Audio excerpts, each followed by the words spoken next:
शरीराला पोषण देणारं आहे का, आणि तितक्याच प्रमाणामध्ये ते घ्यावं, वाढून घ्यावं. आणि अन्न हे प्लेटमध्ये टाकून न देता स्वच्छ ताट ठेवणं हे अत्यंत आवश्यक आहे असं मला तरी वाटतं. कारण समर्थांनी सुद्धा म्हटलं आहे की करा स्वच्छ पाने, म्हणजे अन्न तुम्ही ताटामध्ये टाकून देणं हा अन्नाचा अपमान आहे.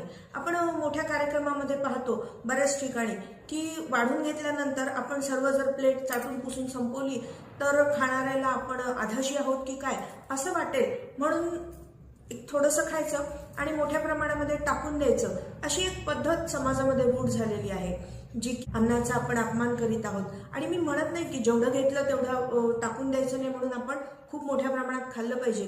तर याचा आधीच विचार केला पाहिजे की आपण आपल्याला आपल्या भुकेपुरतं, आपल्या गरजेपुरतंच अन्न आपण ताटामध्ये वाढून घ्यावं आणि जे काय वाढून घेतलेलं आहे ते स्वच्छ करावं. तर असा